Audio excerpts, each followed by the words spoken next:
तुकोबाराय विठ्ठल विठ्ठल तुकोबाराय विठ्ठल विठ्ठल तुकोबाराय विठ्ठल विठ्ठल.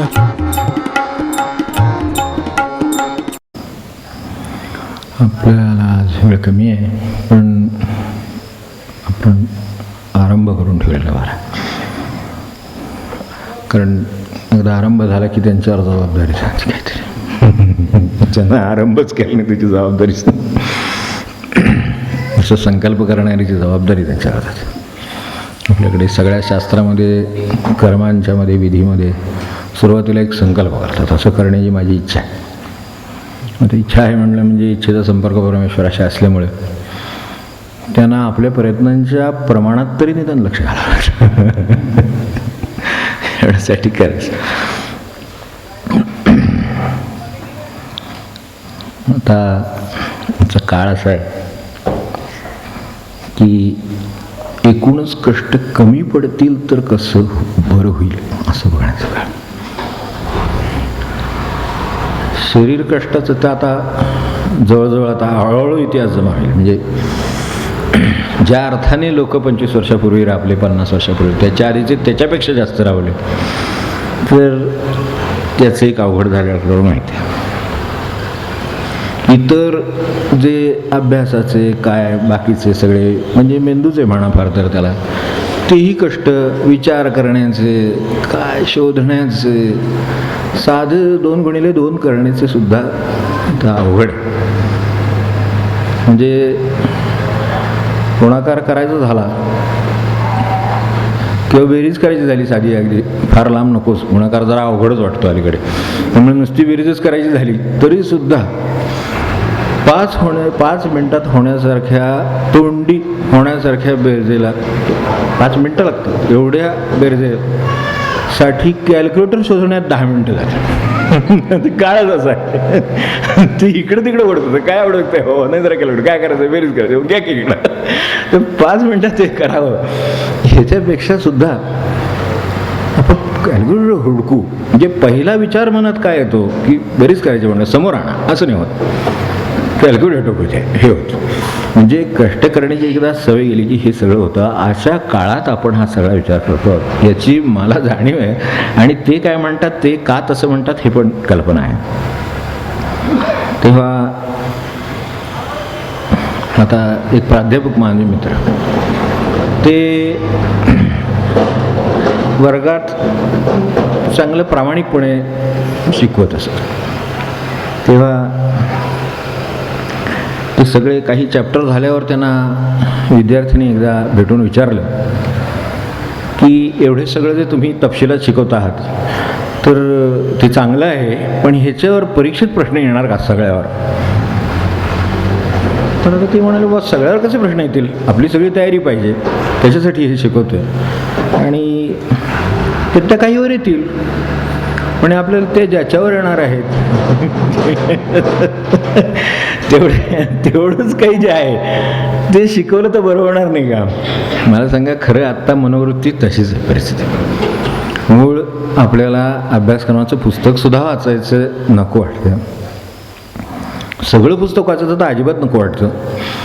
याचं कारण मुळातच यत्नावरचा जो एक भर विश्वास आणि त्यामुळं आपल्या ठिकाणी निर्माण होणारा आत्मविश्वास, ही जी एक गणित आहे ते सगळं गणित बिघडून गेलेलं आहे. तर ह्याचा विचार आपणच करायचा आहे. किंवा अर्थात प्राध्यापक हुशार होते, ते त्यांनी सांगायचा प्रयत्न केला की ज्याच्यावर प्रश्न येणार ते जर तुम्ही मला सांगितलं तर मी मग तेवढंच शिकवेन. आता काय सांगतात तेव्हा याच्या पुढे काळात जाऊन करायची तशी होईल. तर खरं सांगायचं तर या काळामध्ये ज्या वावरतो त्याच्यामध्ये यंत्रांनी थोडीशी अशी पराधीनता आणली. कष्टाच कोणत्याही बाजूच्या, शरीर कष्ट असू देत, मानसिक कष्ट, याचे शरीर मेंदूचे कष्ट असू देत, ह्या सगळ्या कष्टाचे म्हणजे शॉर्टकट्स त्यातून निर्माण ही गोष्ट खरी. अनेक काम मोलमजुरीवर गेले. मला जे करता येण्यासारखं आहे ते करता येण्यासारखं आहे की नाही हे आधी बघायचे सुद्धा आता नको वाटायला लागलं. शक्यतो होईल का असं झालंय. म्हणजे ही गोष्ट सगळी काळाची वैशिष्ट्य आहे, तर त्याला इलाज नाही. पण एक नक्की आहे, हे मी आधी अशासाठी सांगतो, आता प्रोग्रॅम्स आले, वरती तुमचं इन्कम टाका, रेट त्याच्यात असतातच, शेवटी तुमचा टॅक्स येतो. आता काही त्याला बाकीचं विचार, वजाबाकी बेरीज वगैरे काही नाही, नुसतं साधा आपला इन्कम टॅक्स. इथे मोठी माणसं आहेत त्याच्यातली, पण तरीसुद्धा 1 लाख अधिक 2 लाख अधिक 3 लाख, म्हणजे बाबा काय 3 लाख झाले का 5 लाख झाले, काय जे झाले त्यातनं काय वजा करू, काय त्यात टाका, शेवटी हे उत्तर. तर असंच झालं तर आपल्या मेंदूचं काय होईल हे विचार याच्यात जाता जाता करून ठेवा. नसेल हे जर अपरिहार्य, काळाचा काही भाग असतो तो अपरिहार्य असतो, ही ठीक आहे. तर आपल्या कष्टांचा जो मूळ मार्ग आहे, हा मूळ मार्ग कष्टांचाच आहे. कोणीतरी सॉफ्टवेअर करायला गेलं त्यांनी सुद्धा कष्टच केलेले आहेत, ते मेंदूच्या पातळीवर केले असतील, पण तरीसुद्धा कष्टांना पर्याय नाही आहे हे लक्षात ठेवावं. त्याच्या कष्टांना पर्याय नव्हता, त्यामुळे त्यांनी ते केले, म्हणून आपल्या कष्टांना पर्याय निर्माण झाला, हे त्याचं उत्तर आहे. आता असं जर असेल तर आपल्याला वेगळे कष्ट कुठले तरी केले पाहिजेत, नाहीतर कष्टच संपतील आपल्या जीवनातले. आणि जर एकदा शरीर कष्ट संपले आणि मेंदूचे कष्ट संपले तर आज या दोन्ही दृष्टीनं मनुष्य विकल होईल तेव्हा. आणि हे जर झालं तर मागे येण्याचा मार्ग उरणार नाही, म्हणून कष्टाची सवय ठेवावी हे चांगलं. जर आता कष्टाच्या सवयीवरनं आठवलं म्हणून अधिक सांगतो, गंमत जाता जाता विनोबा साबरमतीच्या आश्रमामध्ये होते, तर त्यावेळेला तिथे काय म्हणतात त्याला, मार्जन मंडळ स्थापन केलेलं होतं. आपण सडा संमार्जन म्हणत नाही का तसं. तर ते भांडी धुण्याचं जे आश्रमाचं काम आहे, ज्याचं त्याचं स्वतःचं भांडं त्यांनी धुवायचं हा मूळ होतच, पण स्वयंपाकाची भांडी कोणी धुवायची. आता एकदा हे जर विचार मनात आले तर हे पुढचे विचार मनात येतील. आपल्याकडे भांडीवाली बाई असल्यामुळे हा विषयच प्रश्न येत नाही. महिन्याला 200 रुपये काय 200 रुपये असतील ते दिले की हे संपतं सगळं. पण तसं हे नाही आहे गणित. त्यांच्याकडे हे असं होतं, यातून वाढलेली माणसं ही सगळी वरती बसलेली आहेत, आपल्याला खाली बसावं लागते ती. त्यामुळे तर तसं कसं आहे, हे सगळं मार्जन मंडळ आणि त्याचे कष्टकऱ्यातले विनोबा पुढे, त्यामुळं त्यांना त्या मार्जन मंडळाचे अध्यक्ष केलेले होते ह्यासाठी.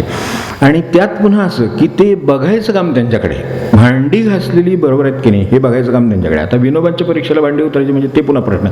तर प्रत्येकासमोर ते काय करीत, आपलं जेवण झालं की स्वयंपाकाची केलेली जी भांडी असतात ती प्रत्येकासमोर आणून ठेवली जाते, एक पातेली, तर काय जे त्यांनी वापरले असतील ते सगळं, तर ते सगळं एकेकासमोर आणून ठेवतात. ती भांडी जी होती तर विनोबा काय सांगायचे, भांडी आणून झाली की ठेवायची नसत, विनोबांना दाखवायची आणि मग ठेवायची. तर विनोबा काय म्हणायचे की हे भांडं नीट निघालेलं नाही. म्हणजे कशावरून, तर ते म्हणायचे ह्याच्यात तोंड दिसलं पाहिजे, बसलेल्या भांड्यात तोंड दिसलं पाहिजे. काय गमती असं, सगळ्या कष्टांच्या गमती आहेत, पण करणाऱ्यांची कसोटी पण त्याच्यामध्ये आहे आणि करणाऱ्यांची त्यामुळं तयारी पण झालेली आहे.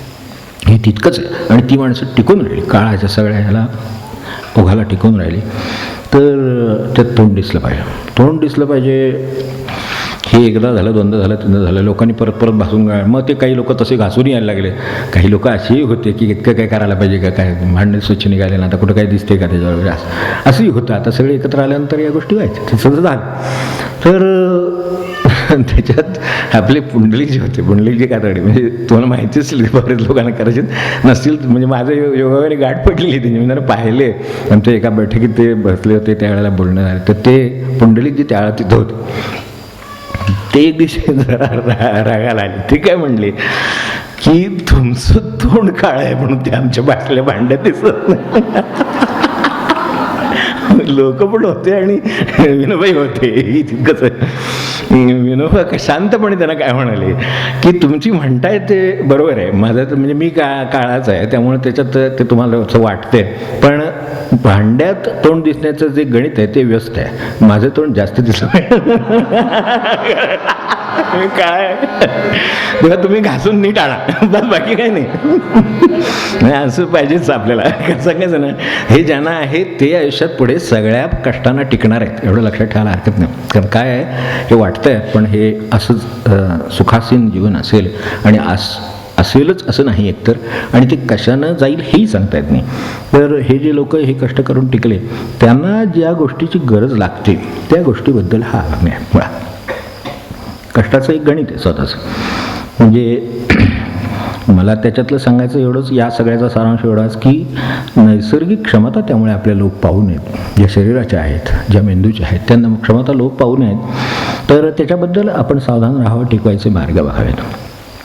काम करायला मनुष्य निघाला आज सगळीकडे. आता हे ह्यातलं तांत्रिक भाग आहे तो सोडून देऊ एक वेळ, शरीर कष्ट आहे किंवा मेंदूचे कष्ट आहेत, मूळ काम तर चुकलं नाही, कामाची यशस्वी होणं तर चुकलं नाही, तर ठीक आहे. यंत्राचं आहे, कॅल्क्युलेटर शेवटी वापरला तरी मारणाऱ्या 3च्या जागी 2 मारलं तर काय होईल, हे होणारच जे व्हायचं ते.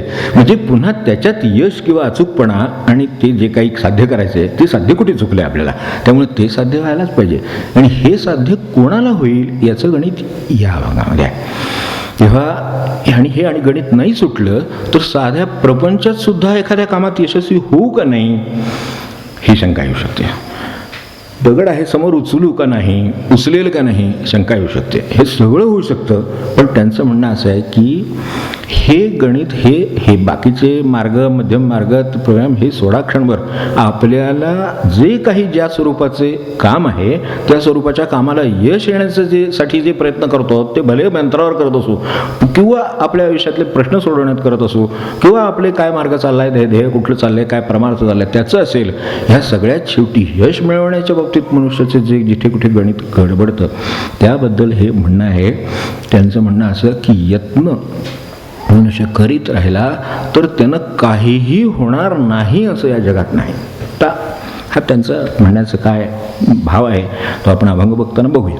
पण त्याच्या मागची पार्श्वभूमी ही की हे प्रत्येकाला हे परीक्षित गणित आहे, हे यशस्वीपणे मार्क मिळवण्यात आहे, सगळ्यात आहे. आपला प्रपंच यशस्वी करण्यात आहे, आपलं काय नोकरी असेल ती करण्यात आहे, ती तडीला नेण्यात आहे, सगळ्या गोष्टीत हे गणित काही चुकलेलं नाही माणसाला. आणि शेवटी जो मोठा विषय आहे ज्याच्यासाठी आपण एकत्र तो परमार्थ आहे. तर तिथे तर सूक्ष्माशी संबंध आहे, तिथे जग होईल का नाही, विचार मनात येतात जातील का नाही, किती गोष्टीच्या माणसाला ज्या अडचणी वाटतात याचं गणित कशावर चालतं, इतकं होईल का नाही, अमुक होईल का नाही, माझ्या हातनं होईल, तुमच्या हातनं सगळं होईल. एक गणित आहे ते आपल्याला लक्षात असलं पाहिजे.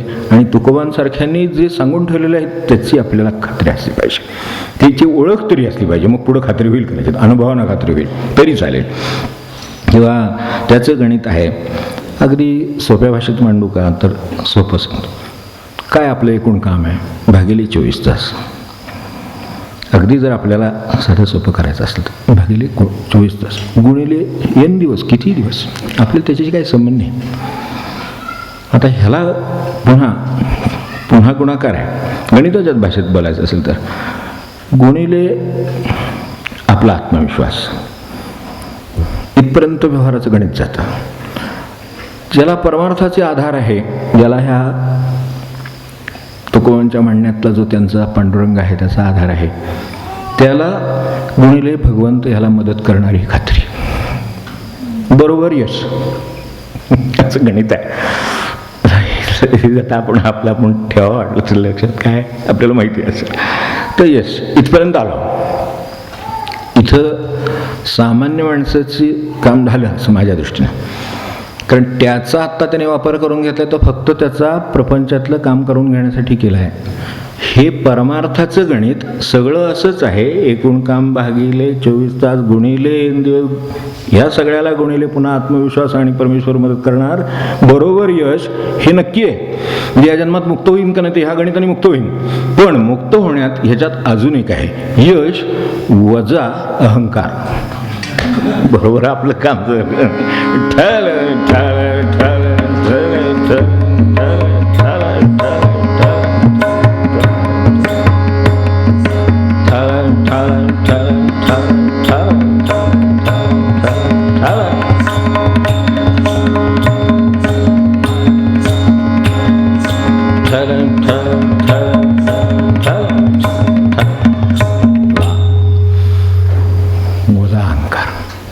तो नाही झाला तर प्रपंच होईल. फार तर उदा अहंकार झाला तर परमार्थ होण्याची शक्यता आहे. मी केलं वाटलं की झालं प्रपंचात जमा झालं का, म्हणजे कुठल्या खात्यात टाकायचं ते ठरतं. मी परवा म्हटलं की एक स्पिरिच्युअल अकाउंटन्सी एकदा खात्री होती, त्यावेळी सगळी गणित समोर येतीलच.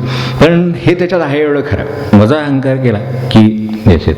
आणि जर असं असेल तर परमेश्वराकडे अशी यंत्रणा आहे की हे जे गणित जो सांभाळतो आहे त्याला सांभाळायचं त्याची जबाबदारी.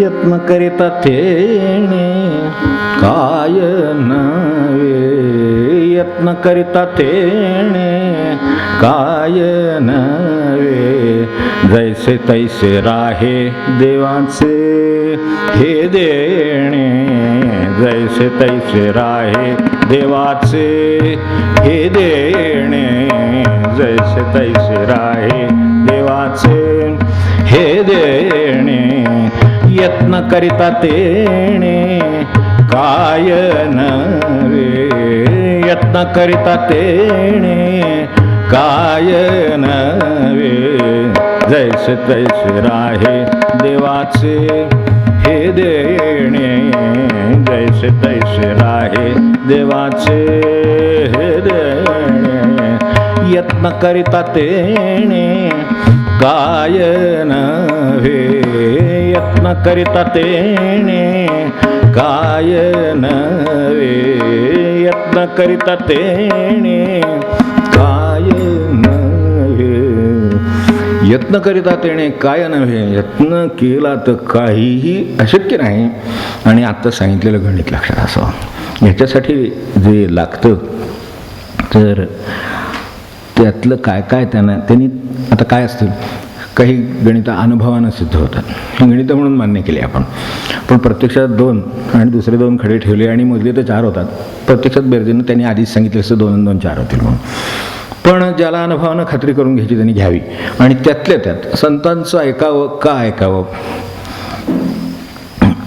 त्याचंही कारण आहे. तुका म्हणे माझ अनुभव अंगे, तुका म्हणे माझ अनुभव अंगे, वचन वाऊगे माने नाव हे, वचन वाऊगे माने नाव हे, तुका म्हणे माझ अनुभव अंगे, तुका म्हणे माझ अनुभव अंगे, अनुभव अंगे.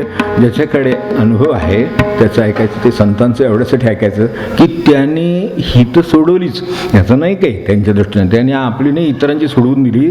मूळ प्रश्न हा आहे की त्यांनी स्वतःच्या आयुष्यातलं जे भगवंताचं समाधानाचं जे शांतीचं गणित ते त्यांनी सोडवलेलं आहे. आणि ते म्हणतात की या बाबतीत देवाचं देणं तुम्ही जसं कराल तसं तेवढं आहे याची खात्री बाळगा.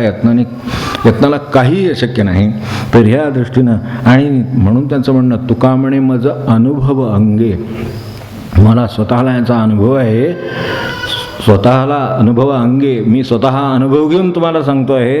तर हे वचन वावगो म्हणू नका. त्याच्यापेक्षा काय तुम्ही वावगं समजू नका. काय खरं आहे, आपल्याला काय करायचं ते ध्येय ठरवा, त्यानुसार हे प्रयत्न करा आणि त्यानुसार करत राहाल तर ते होईलच. हे आणि याची जबाबदारी ईश्वर घ्यायला तयार आहे. कारण त्याचं स्वतःचं जसं करील तसं भगवंत देईल ही त्याची खात्री आहे. व्यवहारात मनुष्य मजुरीसुद्धा कबूल केलेली देईल असं नाही एक वेळ, मजुरीनं ठरवलेलं काम तो करील असं नाही एक वेळ, पण भगवंत मात्र कष्ट करील ते यश देईल ही खात्री आहे. म्हणून त्याच्यावर जास्त अवलंबून राहिलेलं बरं.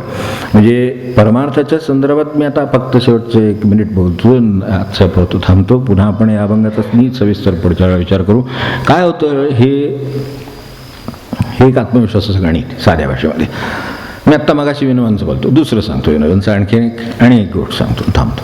काय झालं, ह्याच आश्रमामध्ये ग्रंथालय होतं, त्याच्यामध्ये वाचायला विनोबांचं म्हटल्यानंतर वाचनाचं काही त्याच्या पुढं ते तलवारीसारखं वाचन. तर ते गेले तिथं, ते फडके म्हणून ग्रंथपाल, तेव्हा त्यांना म्हणाले मला 1 4-5 पुस्तकं लागणार आहेत वाचायला. विनोबांनी सांगितलं. ते त्यांच्या शिस्तीप्रमाणे म्हणाले की 4-5 पुस्तकं देण्याची सोय नाही, फार झालं तर 2 मिळतील. ती वाचून परत आणून दिली की दुसरे मिळतील. मग विनोबा म्हणाले 1 द्या. ठीक आहे, हे आत्मविश्वासाचं गणित कसं असतं ते हे लोकांनी करून दाखवलं म्हणून म्हणायचं, बाकी काही नाही. तर बरं त्यांनी काय घ्यावा ग्रंथ, 1 द्या म्हणले. तर कुठला होता, तर kingdom of God is within you, हे टॉल्स्टॉयचं पुस्तक मागितलं. परमेश्वर तुमच्यामध्ये आहे हे जे टॉल्स्टॉयचं पुस्तक होतं ते त्यांनी म्हणले हे मला द्या. ते म्हणले हे भलतीच पुस्तकं जो मोठी मागायला लागली. ठीक आहे, असू दे, कारण त्यावेळेला ते त्या मानानं लहान होते म्हणून त्यांना वाटलं हे जरा आगाऊपण आहे यांचं, असं वाटलं त्यांना. मग 1च द्या म्हणताय. ठीक आहे, ते घेऊन गेले. दुसऱ्या दिवशी सकाळी ते उघडायच्या वेळेला हे पुस्तक घेऊन आला. म्हटले तुम्ही वाचून आणायला सांगितलं, ते म्हणले वाचूनच आलो, हे पुस्तक द्या. आता तुम्ही दुसरं देऊ शकता ना. तो म्हणले देऊ शकतो दुसरं. मग म्हटले तू पण हे वाचलं का, हे तुम्ही वाचले का. तर म्हणले 5 मिनटं मला वेळ आहे. ह्या पुस्तकाच्या पहिल्यापासून शेवटच्या पानापर्यंत महत्त्वाच्या मुद्द्याचा सारांश सांगतो. टॉल्स्टॉयच्या पुस्तकाचा सगळा सारांश ऐकवला. 10 मिनटं ते शांतपणे ऐकत बसले बघत आणि मग म्हणाले की आजपासून तुम्हाला पाहिजे तेवढी पुस्तकं काय आहे हे आज आपल्या समोर तरी पाहिजे निदान. मी म्हणतो आपलं काय चाललंय त्याच्यात कुठे जिथे असेल तिथे तरी उपयोगी पडेल. आता हे परमार्थाच्या बाजूला जाऊन बघू आणि थांबू. परमार्थाच्या बाजूला हे जे ईश्वराचं देणं आहे तर ते त्याच्यापेक्षा जास्त असेल. उलट तो तर म्हणतो की अरे हा सुटायला बघतो तो, याला प्रयत्न करायला मदत करायला पाहिजे. पण माणसाचं थोडंसं कळलंच अडचणी सांगण्याकडे आधी मुळात ह्या अर्थाने आत्मविश्वासाकडे पुन्हा कमी. आणि त्यामुळं हे गणित माहीत नसल्यामुळे ही अडचण येते. परमेश्वरा खालोखाल मी गणिताला मानतो असं विनोबा म्हणत आपल्याला माहिती असेल. तर ते खरं आहे. तर ते कसं आहे म्हणजे आपण रामकृष्णांचं बघू तर रामकृष्ण एकदा त्यांच्याकडे हे कसं जमणार, हे साधन आम्हाला कसं जमणार, आमच्या मागं इतके व्याप, ह्याच्यामध्ये तुम्ही म्हणता भगवंताचं स्मरण राहिलं पाहिजे, देवाचं स्मरण राहिलं पाहिजे, ते सगळं करताना असं झालं पाहिजे तसं झालं पाहिजे, हे सगळं कसं होणार, आम्हाला काही हे जमेल असं वाटत नाही. म्हणजे हे करताना ते लक्षात ठेवणं हे शक्य होईल असं वाटत नाही. रामकृष्ण हसले आणि आजूबाजूला सगळी मंडळी बसली होती. ते ऐकत होतं. ते त्यांना म्हणाले की एकाची म्हणले दाढ दुखती आहे. तर आता इच्छा आपण इथे बसलेले आहोत तर तशा तऱ्हेनं तो मनुष्याची दाढ दुखते समजा तर तो बोलत असतो, ऐकत असतो, म्हणजे ही सगळी कामं तो करत असतो. पण त्या क्षणी म्हणले त्याला दाढ दुखते ह्याचं एक भान असतं. काम करताना जर दाढ दुखते याचं भान राहू शकतं तर म्हणले काम करताना परमेश्वराचं भान राहू शकणार नाही आज कसं होईल. बरोबर आहे म्हणले ते. आणि म्हणजे आता सांगाय त्याच्या पुढे खरं सांगण्याचं एक गंमत पण आहे की ते जे बसले होते त्यांच्यात एकाची दाढ दुखत होती. जैसे तैसे राहे देवाचे हे देणे, जैसे तैसे राहे देवाचे हे देणे, यत्न करिता तेणे काय नव्हे, यत्न करिता तेणे काय नव्हे, जैसे तैसे राहे देवाचे हे देणे, जैसे तैसे राहे देवाचे हे देणे, जैसे तैसे राहे देवाचे.